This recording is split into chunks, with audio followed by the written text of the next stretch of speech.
Assalamu alaikum, Ustaz Muhammad Ali. Vaalaykum assalom.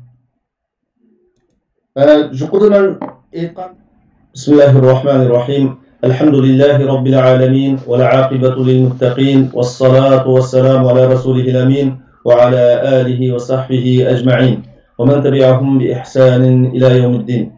Amma ba'd.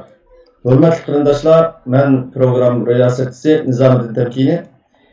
İman Kötü namlı programımızın 3. bölümüne hoş geldiniz. Allah Teala Kur'an-ı Kerim'de efela yetedebberun, efela yetefekkerun deyiş arkalık etrafımızda yüz beriyotgan özgürüşçan işler hakkında oynayışımız ve fikir yürütüşümüzge çağırdı. Hemmimizge ma'lum bo'lgandek, yoshlar har qanday bir jamiyatning kelajagi ve ümidi. Bugünkidek milletning kelajagida tarixiy burilish fursati kelayotgan bir paytda yoshlarning roli nimalardan iborat? Her bir yosh o'zining kimligini bilishi, ijtimoiy hayot tuhfasi bo'layotamdi yo'q deganga o'xshash savollarni o'zidan so'rab ko'rishi lozim.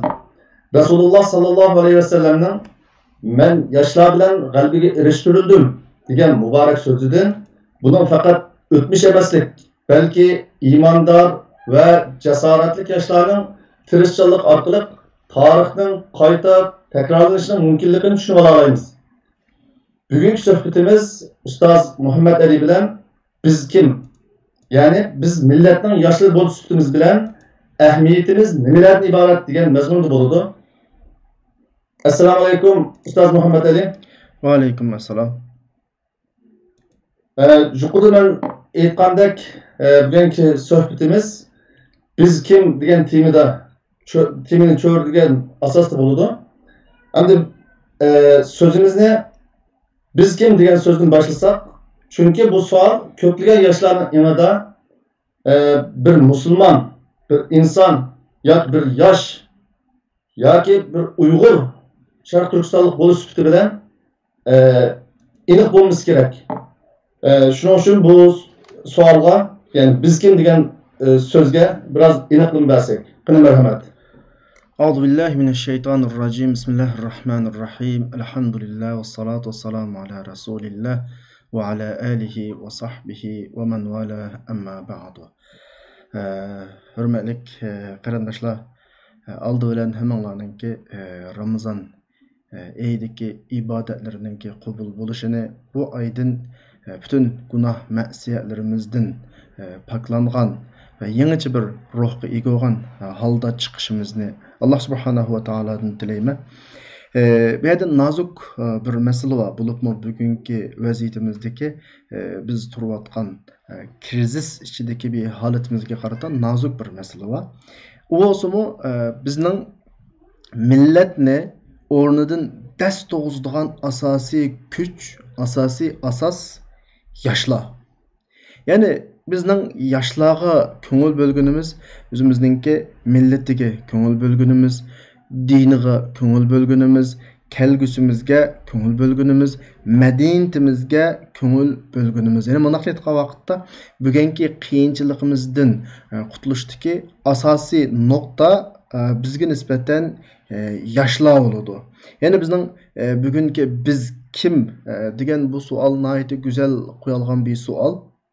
Yani biz növbetdagi vaziyatimizni tushunadigan vaqtimizda o'zimizning kimligini, ya'ni bizning kimligimiz degan vaqtida bizning qatlamlarimiz, qaysi nuqtamiz ojiz, buni qaysi taraflar bilan to'liqlaymiz, bizning kelgusimizning kapolati kim, bizning ishlarimizni kim qiladi, ma millatni kim uyg'otadi, millatning ishlarini kim qiladi, yo'qolib ketish oldida turayotgan bizning milliy kimligimiz, diniy kimligimizni kim üstüge elip ders o'rnidan tura oladi degan bir nuqtalarni o'ziga olsa kerak bu savol.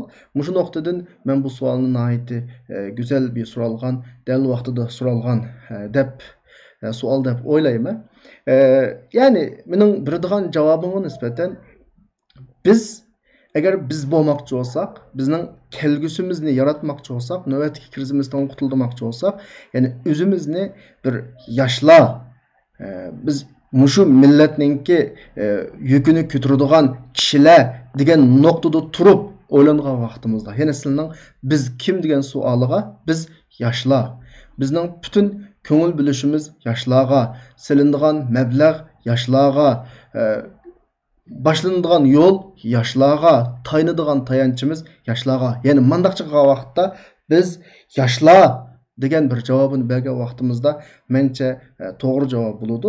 Deganimdek, chunki ma millatninki bir butun onun dini, madaniyati, kelgusidagi erkinligi manaqshitgan vaqtda bizni besib olgan dushmandan qutulish qatorliq hamma sohalarning tamomisi yoshlarga qarashliq. Bu nuqtadan biz kim degan savolga nisbatan mening beradigan javobim biz yoshlar. Yani bu yoshlar biz bayatın degandek bu millatninki asosiy turiki dedik.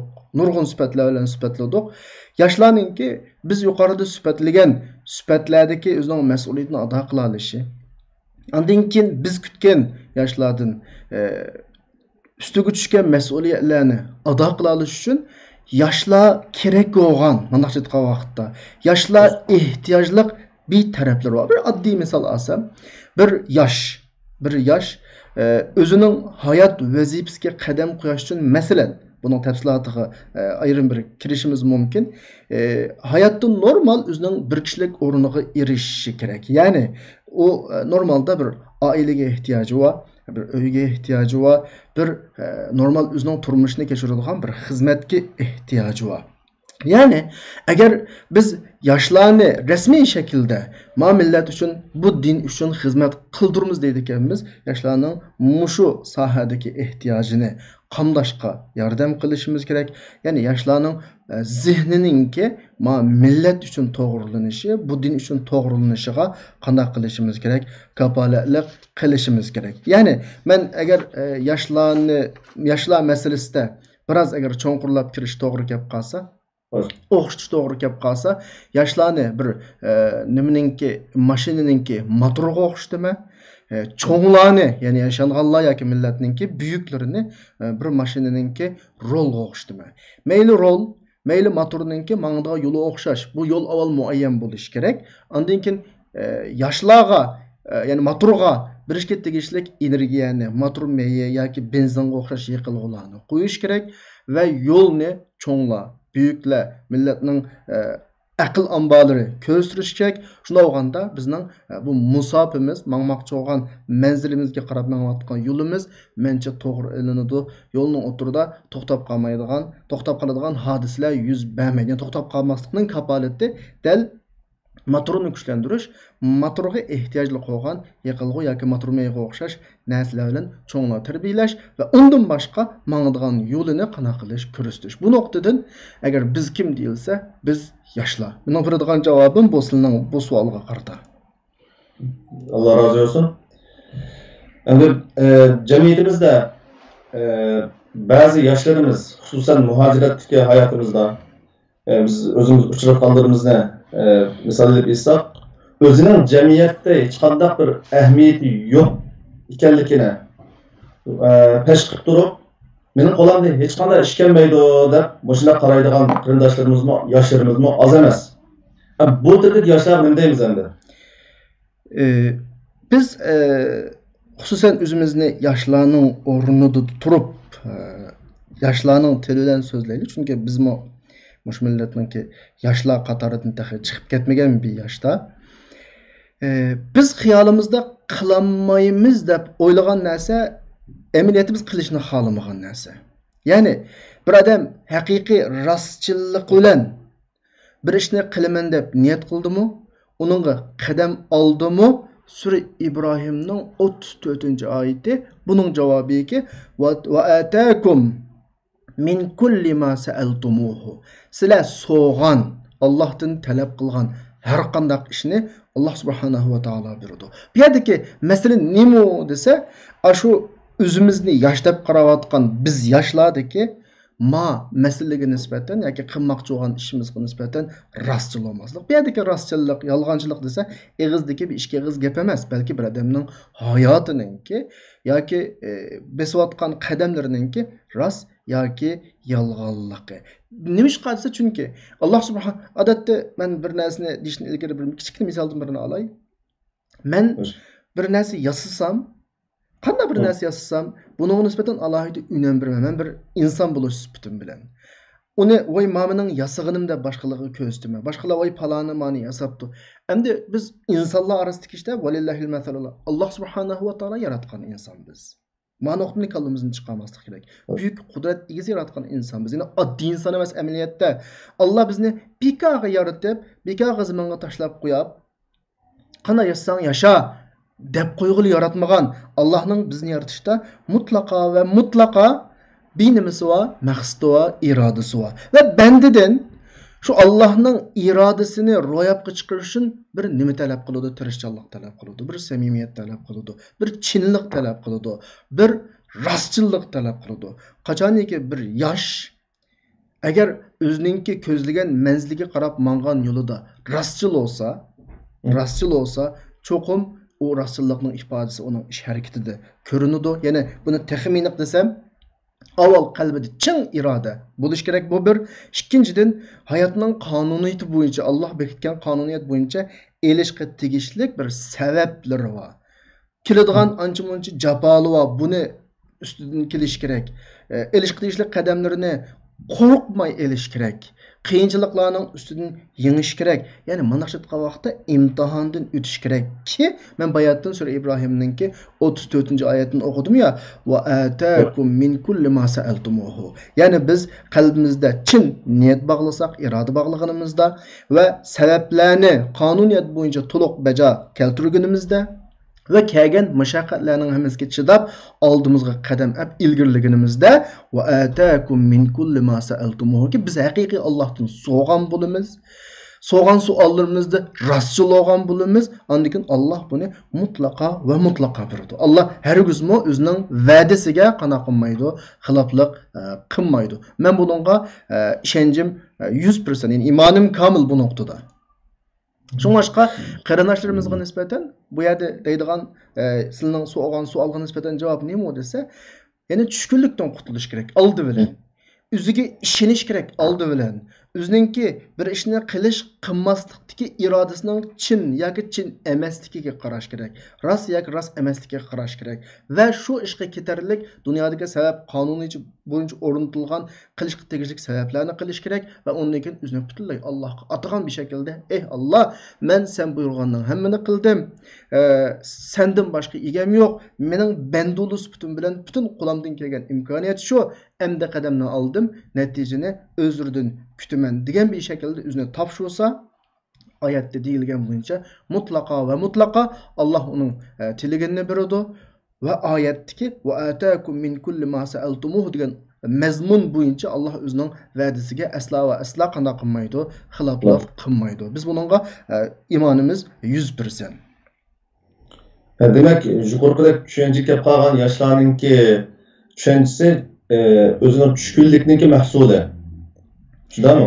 Tushkunlikning mahsuli. Chunki endi o hamma ish o'rtada biz bo'lyapmiz, vaziyatimiz biroz egiz pas, sirtqi dushmanning bizga selayotgan zulmlari, besimlaridan boshqa ichki ba'zi ziddiyatlar, ba'zi kelishmasliklar, xuddi menayotgan yo'llarimizninki tuyuq yo'lga o'xshash bir xil tuyg'ular atrofimizga qarasak hech bir ishlar qo'llashmayotgan, boshqa millatlar normal o'zining ishini yurishtirib ketayotgan, bizning ishlarimiz qamlashmayotgan bir xil umumiy muhit yashayotgan bo'lg'achqa, bundan muhitimizda cho'nkichak hammalarning tushkunlashishimiz rost. Bunu to'g'ri tushunishga bo'ladi, ammo mush tushkunlikning ichidan men bayatdan degandek iroda bilan dast turib alg'a qarab qadamni elish bizning chiqish yo'limiz. Ammo tushkunlashib yetib ketish bizga nisbatan hech qanday foyda kelmaydi. Endi masalan tushkun bir musulmon bo'lish sifatimiz bilan tushkunlashmaslikka Qur'on Karim va hadis shariflarda Payg'ambar sollallohu alayhi vasallam hadislarda bo'lsin, Qur'on Karimda bo'lsin ba'zi oyatlar shunaqa dalillaydi endi. Masalan, la tayasu min rahmatillah masalan.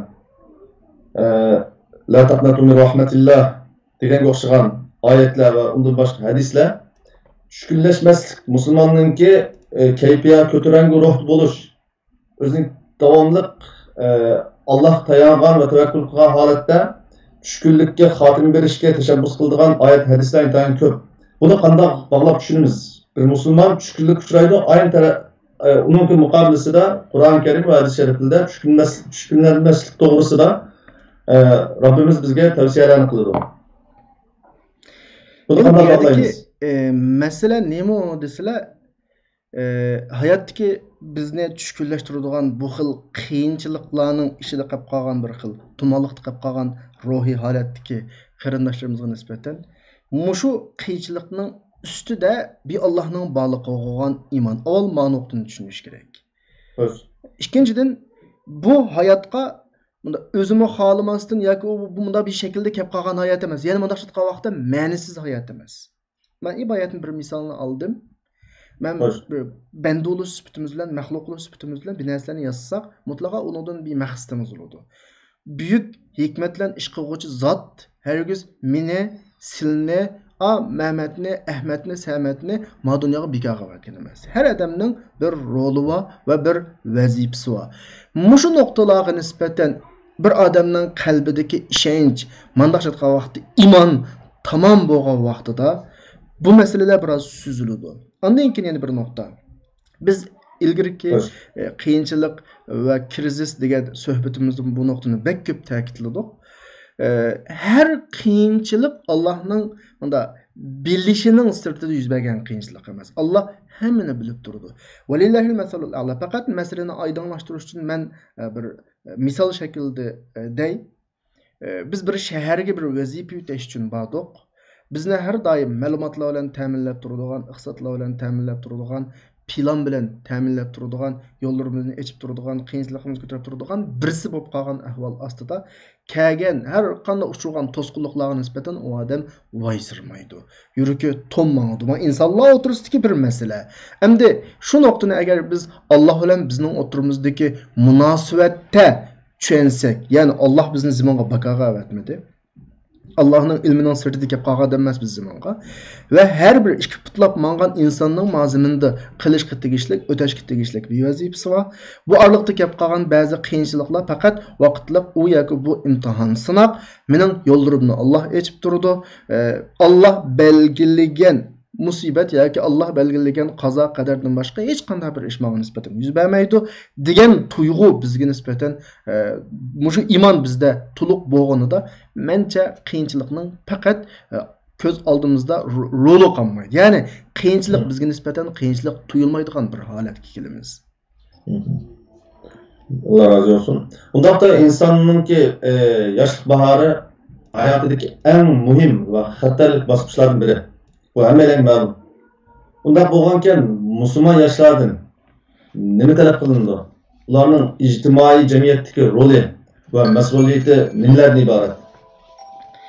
Men yoshlardan bizning jamiyatimizga, bizning millatimizga, dinimizga o'zining rolini talab qilish, joriy qildirishni talab qilishning oldida az ilgari bir azroq deb o'tib ketib qolgan bir nuqta bor. Ya'ni yoshlarning ehtiyojini qamdash kerak. Yani dedim ya bir adamning normal bir adamning en oddiy bir 2-3 talep bo'ladi. Birisi bir o'rtog'idek bir uysi ve bir illiq ailesi yani ayoli demakchi ve bundan keyingi xizmatlarini davom qilishda uningga ketarlik bir ish. Buna deganim hamda balkim suhbatni anglayotgan qarindoshlar xato tushunib qolmasin. Birisiga bekor bir odam uy bermaydi. Birisiga bekarga o'ylab qo'yolmaydi. Ammo nima ish qila olamiz degan vaqtda bu jamiyatning bir lider, rahbar qatlamidagi kishilarimiz bor. Agar biz davlat bo'lib qolsak, davlatning ish beshidagilar bor. Bugun davlatimiz olmagan bo'lg'achqa biz bir jamiyat tili bilan so'zlaymiz. Ya'ni bizning umumiy muhitimizda yoshlarimizning rolini joriy qildira oladigan bir hava şekillendiriş gerek. Bir muhit şekillendiriş gerek. Yani yaşlarınki normal yaşaş bir haletiga kapalatla qilish kerak ki andın uladın rolini joriy qildirishni talab qilaydi. Bu birinchi nuqta. Ikkinchi nuqta yoshlarninki roli boshqalar qarag'an vaqtda farqi nada desa, yoshlarda boshqalarda yo'q bir xil qizg'inlik bor. Boshqalarda yo'q bir xil o't yuraklik bor. İnsanın yaşı yoğunluğun sırı, texmi açıp desem, hayatı tecrübeleri köpüyordu. kögen bilgenleri köpüydü. Meselelerini bek yıraktın qaraydigan bir bolup qaladı insançu. Meselege hadiden ziyade yıraktan qarаған vaqtida növbetdeki işini sağlam bir şekilde qılınmaydı. Növbetdeki işini sağlam bir şekilde qilish üçün mana şu vaqtda ot yürek insanlara ihtiyacımız var. Şu başka yaşlar qatlimi. Bunu ben de yaş noktasını desem 20 yaştan 40 yaşı bolgan yaşlar qatlimi umumi işlerini resmi yürütüdüğün avamlar kısmı. Bizimle kırgız kırvatlandı. Ya, bu emniyeten o hayatının kanuniyeti şu. Yani 40 yaş kişi bolgan halet, yani bular yaş qatlimi işlerine nispeten oturak bilen muamele kılıdığın, kızgın muamele kılıdığın, bunda küçü urgup durduğun aktif enerjiyalik bir devir. Ma devir işlerinin asasi işlerinin hemmini yürütüdüğünler muşu halet. Hem eğer muşla olmağını da hemme adam aqlani meselelerini favqulodda yiroqdan ko'radigan egri bes qolib kelsa, egri besliq maskenmaydigan bir taraflari bor ishlarning. Jonliq qilishga tegishlik, aktiv qilishga tegishlik, kuch chiqarishga tegishlik, hadab bo'g'icha hozirlab maydonga tushadigan bir hol taqozosi va buni yoshlardan boshqalar bu ishlarni qilolmaydi, bu rolni o'ynayolmaydi. Şun başka yaşlarınki roluğa asla ve asla mahayatda sel qarash qolmaydi. Tabii ki bunda desek hem de yaşlı çoğunluğa nispeten mahayat mesele bizni qirqa chiqavatlamadilar. Ularning o'zguchliq zodi kambos bo'lmaydigan bir roli bor. U o'smi nima desa, hayat musofasida egilagan tajribalariga asosan ash yoshlarninki qizg'inligininki salbiy natijaga berib qolishning oldini oladi. Olarga to'g'ri yo'l ko'rsatdi. Qiyib ketgili qopsa masalan siz qaymang to'g'ri yo'l ma'u deb ularga bunda o'zining yo'lida mengishni o'rgatdi. Mandaq chiqqan vaqtda insonga nisbatan butun millatni bir insonning badaniga o'xshatsa, qirla insonning beshiga o'xshaydi, ya'ni mingisiga o'xshaydi. Yoshlar qo'l, put, bilak, rasmiy a'zoga o'xshaydi. Ikkisi moslashganda, mengi ishlaganida, qo'l, put kuchiganida undan keyin bir insonning normal harakati davom qiladi.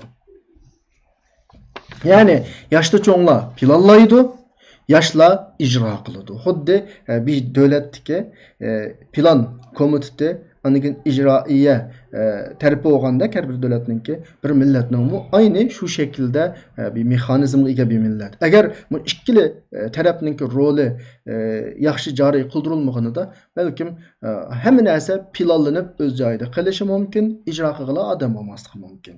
Eğer yaşlara ehemmiyet verilmegenide. Eğer çoğunlarını sepning teşiği ittirip sizler yaşlanıp kaldığınlar, kayıp kaldığınlar, düşenmeysizler, bizge koyutanlar digen vaqtida belki şu xuddi maşinaga o'xshash mayni bir basımız bir özümüzni o'rakda yoki cho'nqur hangda qana qilishimiz mumkin, ko'rishimiz mumkin. Şu ikki taraf birisi-birisiga favqulodda munosabatlik, favqulodda bog'lanish kerak. Bog'lanmag'inida bizning bu manzilga, nishonimizga yetib bora olishimiz tez.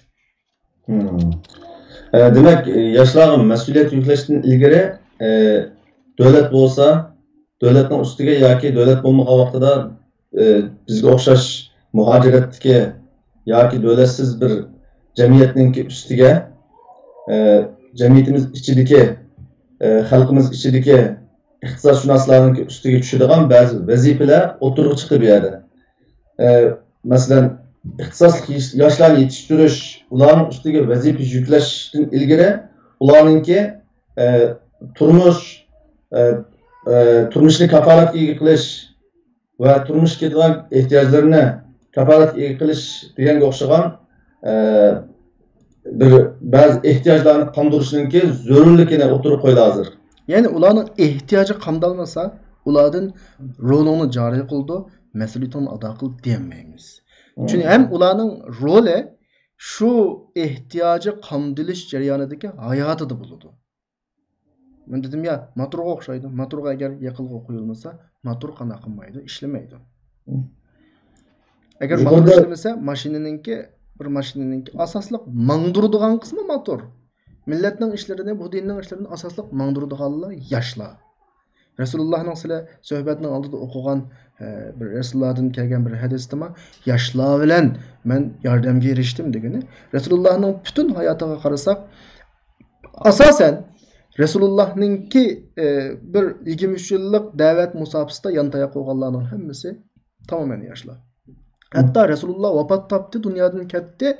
Bir qo'shinga bir 17 yaşlık komandandan birini belgilab koyup ketdi. Yani bu noktadan digil tutsak başka tarmaq temalarga chiqib ketimiz. Ama bugün millet üzüge üzünü biliş gerek yani. Biz kim degan noktani bilish kerak ki, yani qaysi noktaga ahamiyat berish, qaysi noktaning rolini joriy qildirishga kuchash. Shunda olganda milletning ishininki mengayotgan manzilga qarab yurayotgan bu musobasiningki sog'lom menishiga kapolatlik qilish kerak. Burada sizlar yoshlar to'g'risidagi ba'zi so'zlarda yoshlardagi masalan jasorat, qiziqqonlik deb so'zlar o'tgan bo'ldi. Bu yoshlardagi qiziqqonlik, yani hamas ijobiymi yoki salbiymi? Buni qo'shmislik. Yani bununki bizzat şunun o'ziga nisbatan yaxshi yomon deb baho berilmaydi, ijobiy, salbiy deb. Ama bunu o'xshatish to'g'ri kelib qolsa benzinga o'xshaydi. Benzinning roli nima? Kuyish. Ama bu benzin münasip o'rin, münasip vaqtda kuysa, bunun ijobiy tarafı bo'ladi. Münasip bo'lmagan o'rin yoki münasip bo'lmagan yerda kuysa, bunun bizga keladigan salbiy natijasi, salbiy oqibati tasvirligi sezildi. Yani biz mashinani misol qilib qoldik. Yani shu misoldan davom qilaylik. Benzin mashinaningki yiqilg'i bekiga qo'yilsa, o yerda o'zini rolini kuyib, motorning ichida kuyish orqali joriy qildirdi, ammo o kuyish, o o'tga aylanish, o portlash mashinani harakatlantiradi, o bizga foydali. Ammo bakning ichida emas, mashinaning ichida yoki boshqa o'rinda benzinga o'tib ketsa, o vaqtdagi benzinning o'tilishi bizga nisbatan halokatli bo'ladi. Yoshlardagi qizg'inlik, hayajon, o't yuraklik, buning hammasi tam benzinga o'xshaydi. Agar munosib o'ringa qo'yilmasa, munosib o'rinda to'xtatilmasa, ya'ni az ilgari biz deganimizdek bularga munosib shaklda yo'l ko'rsatilmagan vaqtida bu benzin balkim bizni yiqib qanday qilishi mumkin, ko'ydirishi mumkin. Agar munosib foydalansa, bizni manzilimizga yetkazishi mumkin. Yuqorida biz yoshlarga mas'uliyat yuklashdan ilgari ularningki ba'zi kundalik turmushdagi, ya'ni kishilik hayotdagi ehtiyojlarni kafolat qilishning zo'rlik to'g'risida deb o'tgan bo'ldik. Unda bu ishning reallik aylanishida yoshlarga yordamchi bo'ladigan omillar nimalardan iborat? Yani bu yerda ikki nuqtaga alohida markazlashishimiz to'g'ri keladi. Birisi bayatın deganimizdek her ishda qizg'inlik, o't yuraklik, yana birisi sağlam bir şekildeki idare. Eğer muş ikki aloqani biz münasip bir şekilde güzel o'rnata olgan vaqtimizda bunun oxirgi natijasi bayatın deganimizdek güzel chiqadi. Yani her ishga hozir aktif energiyalik bu bir nokta, her ishga nisbatan to'g'ri bir şekilde yüzlendirish, to'g'ri yetaklash bu bir nokta. İki nokta birleşken vaqtda bizga nisbatan güzel bir natija kelishi mumkin. Demek yana bir savol tug'ildi bu yerda. Millatning kelajagi dedik yoshlarni. Qanday qilganda bu yoshlar atrofidagi qiyinchiliklarga taqobil tura oladi yoki yuzlana oladi, yani o'zini tushkunlasmasdan shu qiyinchilikni bisib o'tadi. Masalan, ish, turmush, tural bir joy deganga o'xshagan narsalarni chiqishiga asoslab. Müşahede aslının soğan sualdan bir nas çıkıdı. Biz söhbetimizden 5'dimi dep öttük yaşlarının ihtiyacını qamdaşdı. Şu yerden bir natoğru sualının tuğulup qalmaslık için bunun qasıraq bir ilave qoşqan bolğan şu vaqtda. Hazır mesela sualdan bir puraq ne his qıldım. Belki bu bizning hamma o'ylanganki zihniyati shu bo'lishi mumkin. Yoshlar qanday qilgan vaqtda bu qiyinchiliklarning ustidan halqib kelardi. Bu yerda xuddi yoshlarni qiyinchilikqa tashlab qo'yish yoki qiyinchilik bilan o'zingning ishni hal qil degandek bir xil tuyg'u hamma o'ylangan kallasida bor. Chunki men bayat dedim ya, ularga bir uy lozim dedik, bir oila lozim dedik, bir ish prosti lozim dedik. Bularning hammani akib o'ziga tashlab qo'yib, Sen özün qilsa, muşuladın bikavga vaqtı andaki milletinin dinning işini qilsa, deyilse belkim yani şarait yara hayatının ahirgacha aş iş bilan bo'lib ketib, turmush helakchiligida bo'lib ketib, boshqa ishlar qanday qilinishi mumkin, tashlanib qolishi. Bu yerda jamiyatimizdagi ish beshidagilarga, bilimli kishilarga, iqtisod egalariga nisbatan favqulodda bir ish tushadi. Ya'ni bir o'rtam yaratish kerak, bir muhit yaratish kerak. Bir adamninki o'zi tirishchanlik qilib yo'lga chiqsalam, o'zining ishini qila olgudek bir o'rtam, bir muhit yaratilishi kerak. Masalan, bizning bir tunish bor. Bu amaliy bo'lgan ish. Endi uning ismini bilish hojatsiz, uning qilgan ishidan ilon berganda ko'p qolmasin. Mushu Küçükçekme rayonida bir kichik zavod var endi. Taxminan zavodda ishlaydigan 25-30 atrofida odam bor. O'tganda mushu virus chiqishining oldida bir qatim o'tirib, paranglashib qoldik. Paranglash jarayonida dediki, bizning zavoddan shu bir kishilik maosh aran chiqarliq deydi. Ya'ni o'ziga nisbatan. Yani 25-30 adam işleydi. Türkiye'nin şaraitine öyle bilimiz. Bir yerdeki her xil baj yoki soda sistemisi şu okşaydı. Bek haddidan ziyade artıq payda alanmaganligini aytib bir xilalikka azroq meyuslangandak bir ifade bildirdi. Şu vaqtda arada munda bir teklifler değildi. Bek güzel bir teklifler hemdi. Yani bir çoğun bir soda belki xili zor mablag' bilan yuritilayotgan bir soda. Sodaning egisiga nisbatan sağan mablag'iga nisbatan bir ko'rinarlik, yani qanoat qildik foyda chiqmabdi. Ammo bir narsani ko'zdan saqit qilmaslik kerakmi yerda. Mushu foyda chiqmadi deyotgan mushu tijoratdan, mushu zavoddan 30 oila normal o'zini jana beqiyotibdi. 30 aileninki chiriqi yenib o'tibdi. Agar 30 ailening har birisida bir 2-3 dan farzandni faraz qilsak, yani 100-150 odamninki normal hayoti şu egisiga foyda chiqmagan, egisiga bir kishilik maosh chiqayotgan bir zavod orqali qanday qilyapti? Mang'aytibdi. Agar biz shu vaqtda shunda tavsiya berildi, ham shu zavodning egisi bo'lgan qarindoshimizmi o'zining shunda qanoat ekanligini bildirib, yani foyda chiqmasimi, hali mamnun ekanligini ifodaladi. Yani mushu foyda chiqmadi deb tashlab qo'ydi degan gap 20-30 odam va buni munosabatlik har odamning oilasi, bolalarini hisoblasak 1-200 odamninki normal turmushi yo'qoladigan bir holat bo'lib qolgan vaqtida o'zining qilayotgan mush ishni bir jihatning o'rnida ko'rsa yoki millat uchun qilayotgan buyuk bir xizmatning o'rnida ko'rsa, mencha xato bo'lmaydi. Shu vaqtda shunda tavsiyalar berildi, o'zining shunda qanoat ekanligi deyildi. Ya'ni inson ishlab, o'sha ishdan bir foydaga erishib, shu orqali janini beqish, yani İşlep paydaga erişmey normalde bilimiz hem de emgek arqılık yaratılgan qimmatdan başqa pul arqılık yaratılgan qimmat jazan oludu bilimiz. Pul arqılık yaratılgan, pul arqılık tepilgan pul jazan oludu. O noktalarga kirmey özünün qan ter arqılık bir emgek qilish arqılık haddidan ziyade beyip ketmesmi bir qimmat yaratıp şu qimmat arqılık 1-200 adam normal hayatını keçirdi degan gap xeli cho'ng gap. Endi bir adam bir dukan açsa, normal bir ticaret o'rnidan birini açsa, her gün ben bir kişilik dukan açtım deb o'ylamaslik kerak. Bir aşxona açsa, ben bir aşxona açtım deb o'ylamaslik kerak.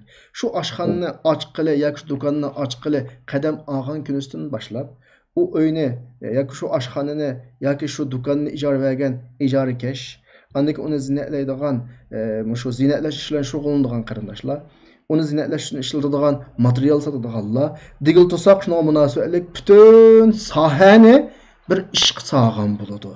Ya'ni mening demoqchi bo'lganim shuki, jamiyatimizdagi ish beshidagilar, bilimliklar, iqtisod egalari bugünkidek o'rtini qo'chib, datalash qilishning o'rniga boshqa bir muhit yaratish kerak. Bizning jamiyatimizning orasida hammadan o'ziga munosib bir ish topa olsin.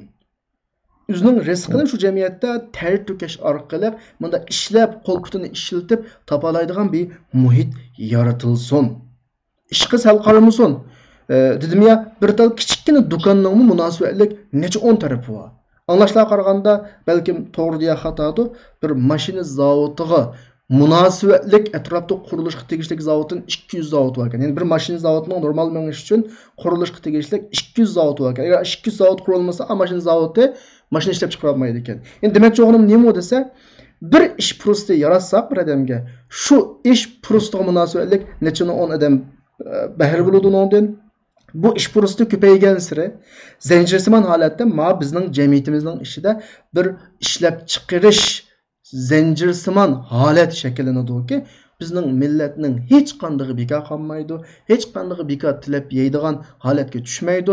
Bizning millat aslida ishchan millat, bilimiz buni vatandan tortib, tirishchan millat Xitoyning ostida 70 yildan buyon yoki bizning vatanning siyosiy vaziyati turaqsizlashgan bir 200 yildan buyon milletimiz hech qachon o'zining qon to'rini to'kib ishlashdan voz kechib boqqan millat emas.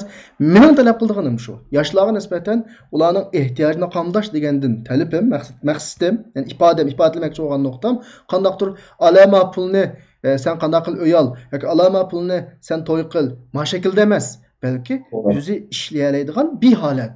O'zining oilasini qamday oladigan bir holat, o'zining oilasini qura oladigan bir holat shakllantirish va yoshlarimiz tirishib ishlash orqali shu narsalarga qanday qilish erishish. Yana desam, yana shu takrorlab qolaman, bir odam ish qurulash degan gap, shunga munosabatlik zanjirsimon shaklda necha 10 odam urulash degan gap. Xuddalaqi hozir virus bir odam yo'qsa necha 10 odam yo'qdi-ya, tijoratmi shu? Men salbiy tarafini misolga olmoqchi emas. Tijorat bir odam normal tijorat qildi degan gap, munosabatlik o necha 10 odam birga tijorat qildi degan gap. Shuning tijoratiga munosabatlik. Bir dukan alsam, malni ekagili bir şoför lazım. Şunami ya, çünkü ben bir Uygurluş sütüm bilen çokum şoförünü Uygur'dan izleyme. Bir şoför, bir maşina haydi dediğin gap, onun münasebetlik bir remontçu lazım. Ança sırçıp gelsi sırlaş için sırlaydığı adam lazım. Mesela onu çokum öz milletinden izleydi, tepilmaganda anlakin başka milletten kaşık var o. Yani bizning bir adamdan iş kurulaştığımız mahiyette xuddi Hasan Harrisning Künek'e o'xshash millatida zanjirsimon bir ishlab chiqarish va bir muhiti shakllantirganimiz bo'ladi. Mening yoshlarning ehtiyojini qamdash degandan maqsadim bu. Agar yoshlarningki mushu xil shakldagi ehtiyoji qamdalsa ve ko'ngli biraz xotirjam bo'lsa, yoshlardan biz nima talab qila olamiz? Ondan keyin mas'uliyatni ado qilishni talab qila olamiz. Chunki hayotdagi insonning tub asosiy vazifasi ibodat. Yani ibodat deganimiz noqul bu yerdagi masjiddagi, joy namozdagi namoz, ro'zalar emas. İnsanning hayotini ibodat deb tushunayapmiz ya. Mushu ibodatningki ikki asosi va shu ikki asos shakllangan unumisa ibodat o'rtaga chiqmaydi. Ki falyabudu robb hadal bayt allazi at'amahum min ju'i wa amanahum min khawf. İnsanda birisi turmuşdan xotirjam bo'lmasa, bu bir. İkincisi, siyosiy jihatda xotirjamlikka erishmasa, insan o'zining rolini joriy qildirolmaydi. Allohning Qur'oni Karimda hozir o'qigan oyatda ikki xil xotirjamlikni ato qilganligini tilga olib, undan keyin ularning vazifasini ado qilishni talab qilyapti-ki, falyabudu robb hadal bayt. Bunu biz aynen tercüme qilsak, bu Beytullah'ның Rabbiga ibadat qilinglar deb tercüme qilamiz. Ammo xalqimizga izohlasak, Allah insanның ustiga yuklagan vazifasini ado qilishni talab qilyapti bu yerda. Vazifasini ado qilish uchun insonda qanday ishlar hozir bo'lish kerak desa, allazi at'amahum min ju', ularningki turmush xotirjam bo'lish kerak. Va amanahum min xawfki siyosiy jihatda bir xotirjamlik kirish kerak. Ya'ni bizning ish beshidagilardan va bizning olimlarimizdan, ziyolilarimizdan, ulemolarımizdan, ixtisosli kishilarimizdan talab qildiganimiz o'zaro jangijdil yoki boshqa bir masalalar emas, mashina o'rtamda qanday qilish, shakllantirish. Shundan keyin biz yoshlardan talab qila olamizki, sen ana qilsa, sen mana qilsa. Dining uchun uni qilsa, millating uchun buni qilsa deb shu vaqtda talab qila olamiz. Uning oldida ularningki birisi turmush jihatdagi xotirjamligini kapolatga ega qilmay turib, siyosiy jihatdagi xotirjamligi kapolatga ega bo'lmay turib, biz ulardan uni qilsa, buni qilsa deb qana qilmaymiz. Talab qilish haqqimiz olmaydi. Ham talab qilmaymiz. Talab qilgan taqdirdami bu talabimiz shu og'zimizdagi quruq gap bo'lib qoladi xolos. Demek muhaciretteki hayatımızda halkımız muhaciretteki ihtisas egelerinin üstü düşken iş büyük. Allah'ımızdan yardımcımız olsun. Hem de Müslüman bir yaşının öz kesbide en yukarı seviyeye yetişi bilen kemterlikten ki münasebeti neme? sual belkim ilgirki biz davatkan yaşlardan talep kılıvatkan yaşlarınki rolünü cari kıldırış meselesiga münasebetlik boz gerek. Çünkü biz yaşlardan rolünü cari kıldırıştan ilgiri aval yaşla şu rolünü cari kıldırışka münasip bir şekilde terbiyeleniş gerek. Tabii ki bu doğrusunda biz meyle başlangıç, orturu yoki tuluq yoki oliy maktab seviyesidagi bu xil tarbiyalashlar haqida ayrim bir suhbat qilishimiz mumkin, ammo biz yoshlarni o'zining rolini joriy qildira oladigan bir saviyaga akilish kerak. Buni boshqacha ifodalasak, yoshlar jamiyatda normal yashab o'zining diniy va millatiga qarata mas'uliyatni ado qila oladigan bir saviyani, iqtidorni o'zida hozirlash kerak. Bu saviya iqtidor degan nima desa, boshqildi yo'q narsani hozirlash. Boshqildi yo'q narsani hozirlagandan keyin mundaq bir ahvollar yuz beradi. Ya shu yoshlarning o'zidan bir turtki bilan yoki atrofdagilar bir xil takabburlik, boshqalarni ko'zga ilmaslik bir holat shakllanadi yoki boshqalar ashta bir ittihamlarda bo'ladi. Xuddi jamiyatda manda bir puroq, manda bir atmosfera bizning zehniyatimizga singib qolganlik. Iqtisod topolmagan, bu bir misol. Bilimlik bulanmagan yoki natija qozonmagan odam avomning ichida normal yashay oladigan. Yani uni avom qabul qiladigan, yani o'ziga o'xshash bir odam deb qarab.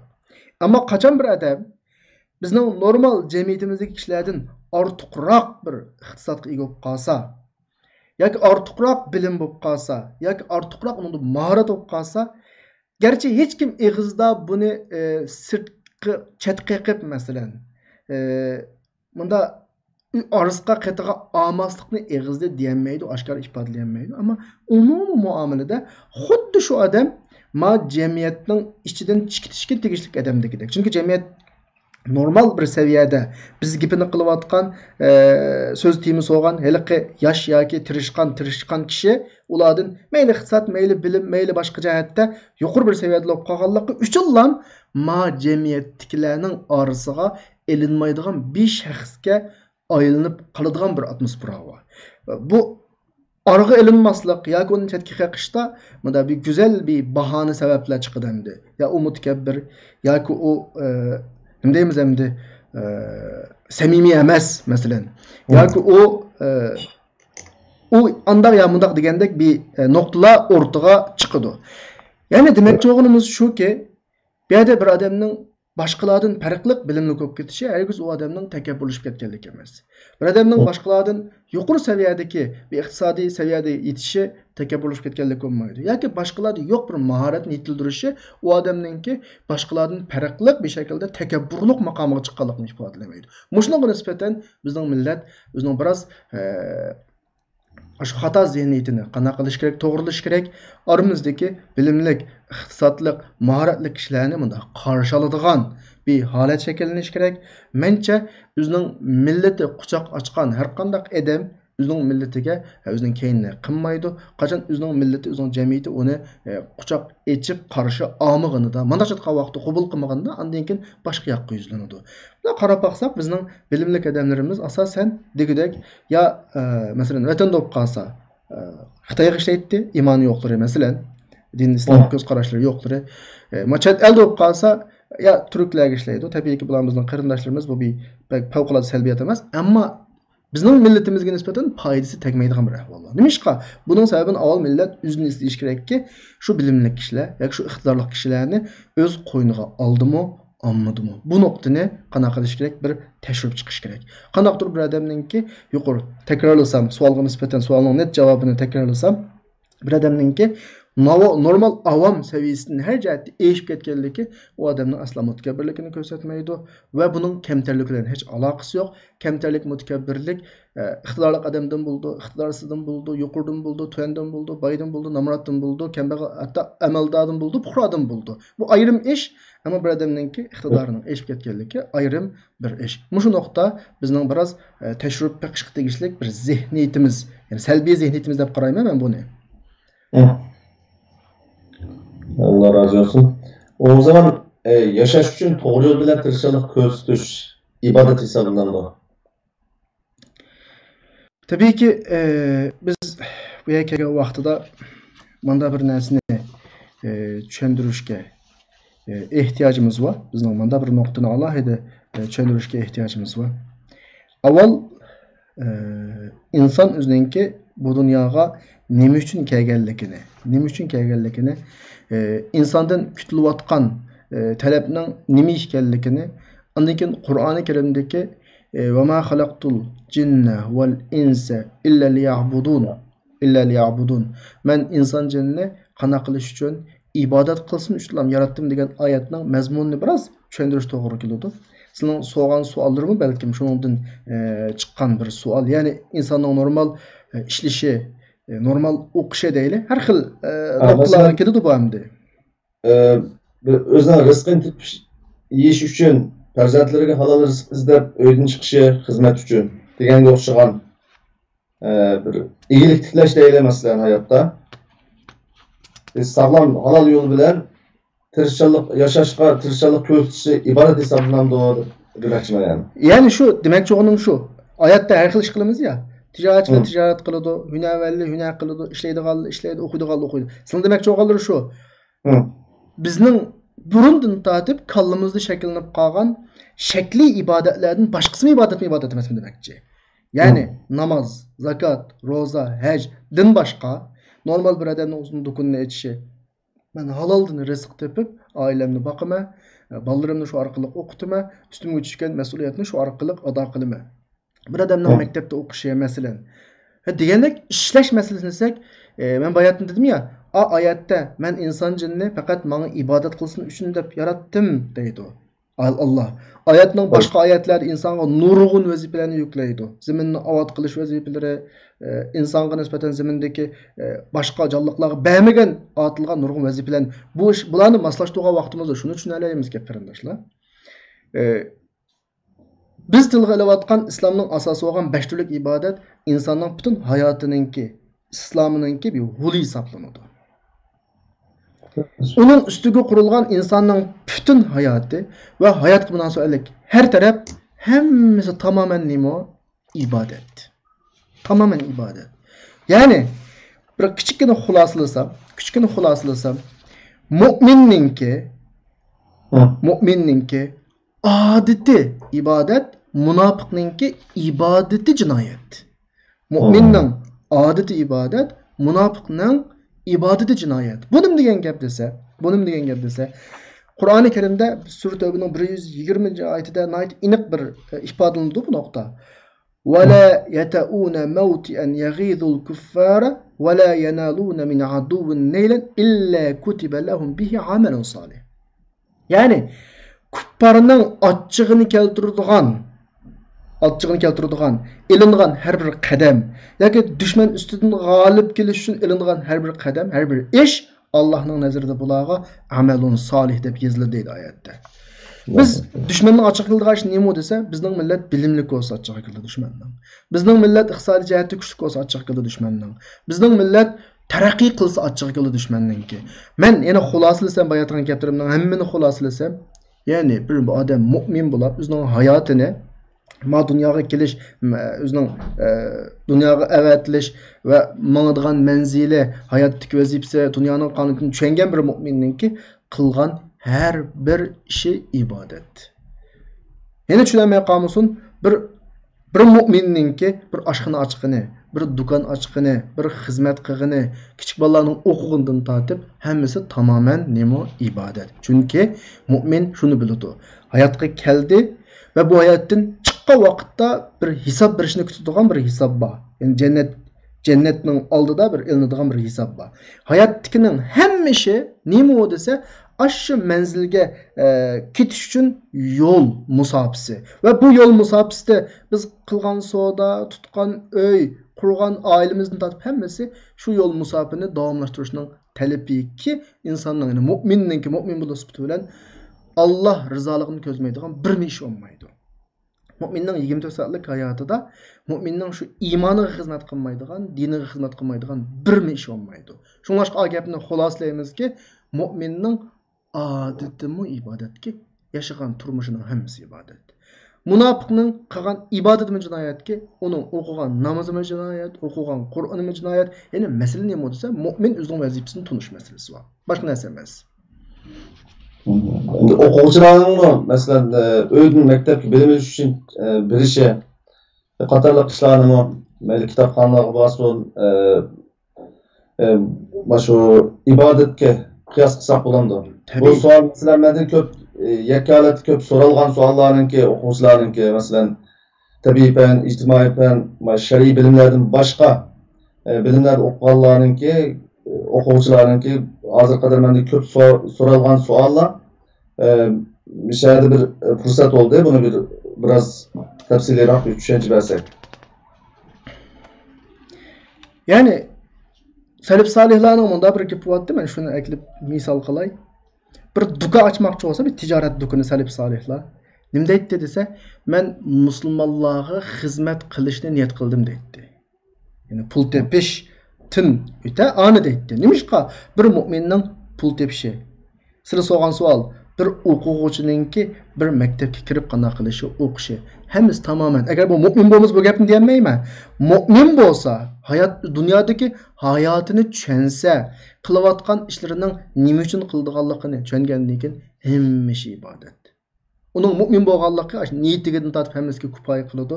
Universitetga kelib o'qimoqchi bo'lgan o'quvchi bir mu'min bo'lsa bilan men mush o'qish orqali bilimli bo'lib dinimga, millatimga xizmat qilaman. Bu qadar yetar yani. Yani insonninki iymonning taqozzosida, iymonning, islomninki eng oxirgi bizga belgilangan bir nishoni, shu nishonni ko'zlab menish musofasida qilgan har ishi hammasi nima hisoblanadi? Ibodat hisoblanadi. Undaqda o'quvchilarninki maktabga birishini ibodat desak, uning uchun niyat shart qilinadi.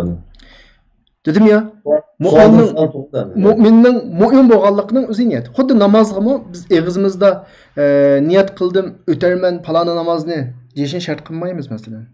Faqat Alloh qo'ygan bir yuzlanish, qalbdagi shu tarafga qarab, men Allohning huzuriga keldim hozir deyishning o'zi yetarli. Ramazon oyi keldi, kelishdan oldin Ramazon oyi kelsa ro'zasiman degan qalbdagi bir niyatning o'zi yetarli bo'lganday, bir mu'min men hayotga keldim ketaman. Bu qisqagina hayotimda qiladigan azroq bir vazifalarim bor. Shu vazifalarim uchun tayyorlik qilyapman. Shu maktabda o'qiyapman. Shu vazifalarim uchun tayyorlik qilyapman. Shu til o'rganyapman. Shu vazifalarim uchun badan chiniqtiryapman. Shu vazifalarim uchun uni qilyapman. Shu vazifa uchun buni qilyapman. Uning uchun pul tepyapman. Ma do'konni oilamni halol rizq bilan beqish uchun ochdim. Oddiy gap emas, avvalcha bir oilamni beqish uchun ochdim. Oddiy gap emas, chunki uning oilasi oila emas amaliyotda. Onun ailesi bir ümmet yaratadigan zavutu asli. Ümmet başka yerden çıkmaydı. Tamdan tüşküdün nege tağdını qazıp ekege olmaydı. Her bir mu'minning ailesinden çıkıdı ümmet. Onda bir mu'minning özünün ailesiga ko'rsatgan tirishchiliginin hammasi ümmet ishlab chiqarish, ümmet yasash tirishchiligi hisoblanadi ki, hammasi tamamen ibodat. Ya'ni bayatın deganimizdek, uning umumiy niyati xolislan bo'lib bo'lsa, shu bizga nisbatan nima yetarli. Allah razı olsun. Hani yukarıdaki sözlerin hammasi hayatda yaxshi natijalarni qo'lga keltirish uchun inson nafsida ishonch va umid bag'ishlaydigan so'zlar hamda. Ammo reallik uning aksicha. Masalan, men bir fakultetda beraber o'qigan ikki saboqdoshningki biri vosita bilan ishga kirganligini, yana biri ishga kira olmaganligini bilaman. Bu turdagi qarindoshlar nima qilish lozim endi? Avval mayli o universitet bitgan qarindoshlarımızın ish tepishi, bir o'zining hayotiga munosib jamiyatda o'rin tepishi va undan boshqa biz vatandan chiqdik. Bugun Istanbulda nurg'un qarindoshlarimiz taxamanchi ish topmadi. Mushlar umuman bir javob bersam, sizlarning savolga javob berish asosida ikki xil narsa tavsiya qilaman. Birisi qilmoqchi bo'lgan ishini puxta qila oladigan bir mahorat egallash kerak. Avval bu birinchi nuqta. Chunki payg'ambar alayhisolatu vasallamning bunda bir hadisi bor. Innalloha katabal ihsana ala kulli shay.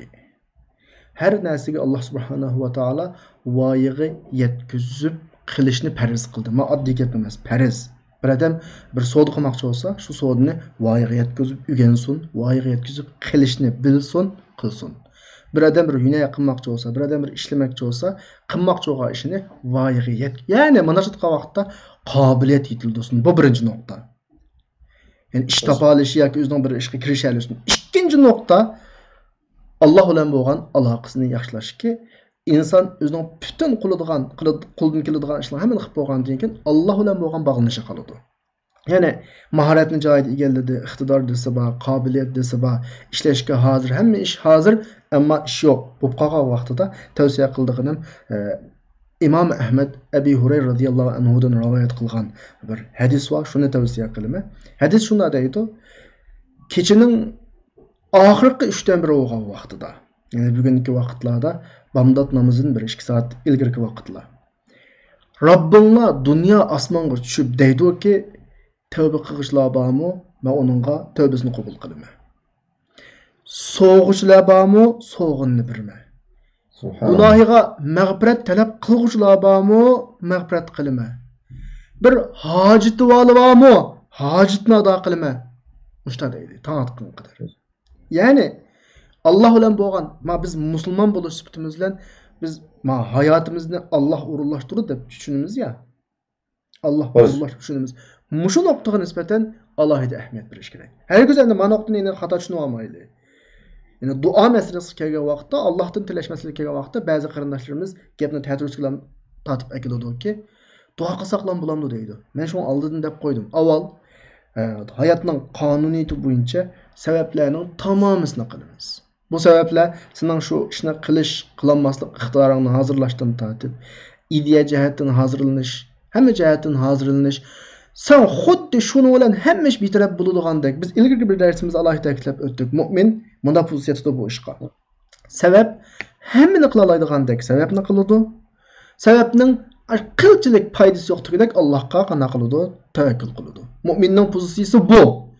Bütün sebeplerini joyida qiladi, ondan keyin Allohga o'zini etib topshirib Allohdan so'raydi-ki, "Ey Alloh, endi mening qo'limdan keladigan bütün ish tugadi. Men bu ishni qilish uchun hozirga qadar o'rgandim, hozirlandim, ideya jihatda hozirlandim, hamma ishni qilib bo'ldim. Endi qolgani o'zingga qana qildi, qilib qoldi. Mening yo'limni ochqin, menga yaxshi bir ishga muvaffaq qilgin." degan bir şekilde Allohga o'zini topshiradi. Bu islomning bizni talab qilgani. G'arb dunyosi butunlay savobga, sababga tayandi, Allohni unutdi, shirkka tushdi.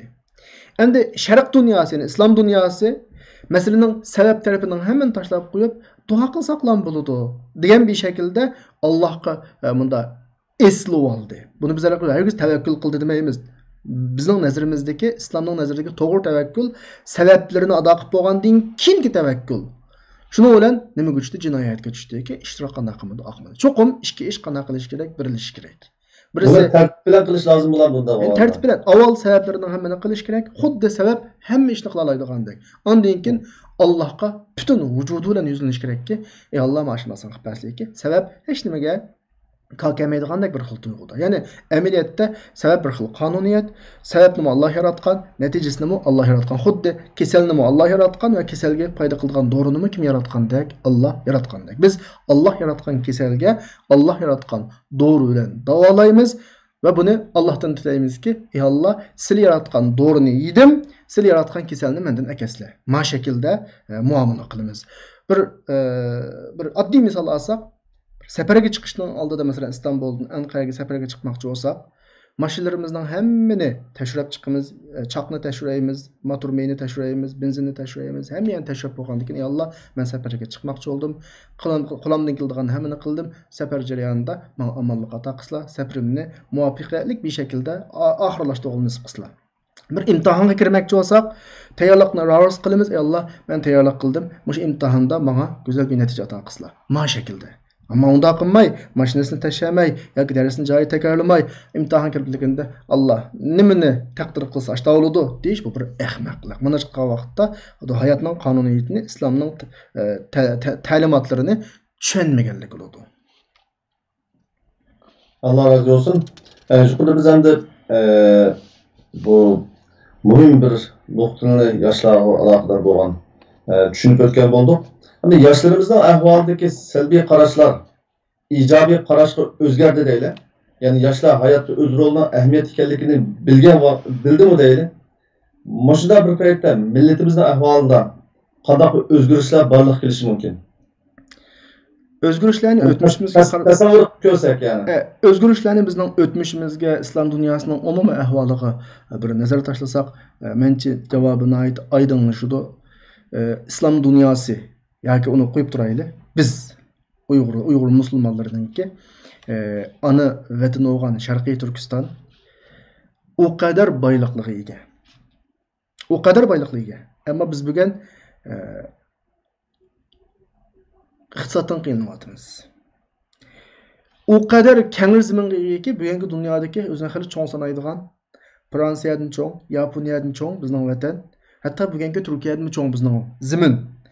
Ammo biz bugun musofirlikda to'g'li yo'q yuribmiz. Buning hammasi nima desa, bizning millatning ichidagi yoshlarga bo'lgan ahamiyat berish, ularni yetaklash, ularga ko'ngil bilish, mandaq aytgan vaqtda, bizning millat kim bilan taraqqiy qiladi? Ma'ni tushunmaslik. O'zimizning suhbatning bugungi temasi biz kim ya? Bizning kimligimizni biz kim bilan taraqqiy qilamiz? Bizni epmangdigan motor kim? Mushuni tushunmaganlikdan kep chiqqan deb o'ylayman. Agar biz xatoligimizni tunib, tekrar aslimizga qaytib, millatning ichidagi yoshdagi cho'nglar bilan yoshlarning moslashishi to'g'ri bir shaklga kelsa, cho'nglar mashinaning rolini o'ynasa, rolini joriy qilsa, yoshlar motor bo'lib, uningga kerakli energiya uningga to'liqlansa, motor normal harakatlansa, motorning harakatlaninishiga mos shaklda rol bizni to'g'ri yo'lga boshlab mangsa, biz bayatdan tilga olgan dunyoninki eng boylikqa to'lgan zaminimizni qaytarib elishimiz mumkin. Eng keng bo'lgan go'zal vatanimizni qaytarib elishimiz mumkin. Men shunday ham tasavvur qilaman. Qachon biz o'zimizga qaytib, o'zimizning kimligini biz nimamiz bilan biz millat nim bilan taraqqiy qilamiz, kimning roli nima, kimning vazifasi nima, mushuni joyida tungan vaqtimizda mencha bizning arzu qiladigan hamma har qanday bir Sharqiy Turkistonlik arzu qiladigan vatanimizningki o'zimizning qulga kelishi, vatanimizda Allohning kalimasining ustun bo'lishi, Allohning bayrog'ining lapildishi shu vaqtda amalga oshadi deb o'ylayman. Inshaalloh. Hamda Ustoz Muhammad Ali suhbatimizning vaqt munosabati bilan oxiriga kelib qoldik. Yoshlar deydigan so'zlar bormi orqada? Yoshlar deydigan so'zimiz ya'ni millatning umumiy vazifasi yoshlarning ustiga yuklangan. Tabiiyki cho'nglarimiz, rahbarlarimiz bizning yoshda, bilimda, tajribada cho'nglar bizni tashlab o'tmaydiganligiga imonimiz komil. Undan keyin navbatdagi ma'lum qiyinchiliklar oldida mencha o'tkinchi qiyinchilik deb o'ylayman. Tiz egmaslikni, tiz pukmaslikni, asla irodasidan voz kechmaslikni men qarindoshlarimizga shuni tavsiya qilaman va shuni deymanki, bizning millatimizningki qutulishi, diniy jihatda, hamma jihatda erkin yashay olishi, o'zi umid qilgandek, arzu qilgandek diniy ahkomlarni hayotlarida tatbiqlayalishiningki, vatanida Allohning bayrog'ining lapildiyalishiningki asosiy vazifaning ko'p qismi yoshlarimizning ustiga yuklangan. Bu vazifani to'g'ri tunishini, to'g'ri biz bayatning suhbatimizda degandek bizga nisbatan boshqalar ustidagi majburiyatlarni ado qilsa texi yaxshi. Ado qilmagan taqdirdami bizning mushu bir bosqichni chidab, ko'tarib, bardoshlik qilib, o'tib ketishni qana qilaman, yoshlarimizdan talab qilaman, tavsiya qilaman. Chunki Qur'oni Karimda bir necha o'rinda Alloh subhanahu va taolo o'zining yordam beradiganligining oldingi shartini vasta'inu bis-sabri was-salat. Ikki xil masalaga bog'laydi. Birisi bis-sabri, chidamchanlik, bardoshlik berish, ya'ni ig'irlikni ko'tarib kelish. Bu bir. Ikkinchisi vas-salat, Alloh bilan bo'lgan aloqaga qanday qilish, ahamiyat berish. Alloh qo'ygan aloqaninki eng muhim qismi, eng gavdalik ifodasi namoz. Bunga ahamiyat berish. Men qarindoshlarimizga mush oyatni tavsiya qilaman. Natija qanday bo'ladi desa, innalloha ma'as sabirinki g'alba bizga mansub bo'ladi. Qur'onda ko'pincha o'rinlarda g'alba ifodasini Alloh paloni bilandir deb ifodalaydi. Alloh bilan birga bo'lgan toifa cho'qim g'alba qiladi. Biz bunga iymonimiz komil. Alloh subhanahu va taolo butun yoshlarimizga mas'uliyatini ko'taralgudek kuch ato qilsin, mas'uliyatini tunyalgudek tunish ato qilsin va yoshlarimizni yetaklaydigan cho'nglarimiz, rahbarlarimiz, mo'tabar peshqadamlarimizga nisbatan Alloh subhanahu va taolo o'ziningki mashinaning roliga o'xshash yetakchilik, yo'l boshlash rolini joriy qildira oladigan bir xil ideya ato qilsin. Hammalarni Alloh subhanahu va taolo bizning kelgusidagi vatanimizga bağlı şu yerda o'zimizning islomiy bir muhitimizda yashag'ili nasib qilsin. Allah razı olsun. Ustaz Muhammed Ali. Siz bilen müşahede hoşlaşaydı. Allah subhanahu wa ta'ala bu sohbetine biz ve bütün yaşlarımız cümleden bütün Uygur Müslümanlarının ki faydalanış için menfaatli kıpasın.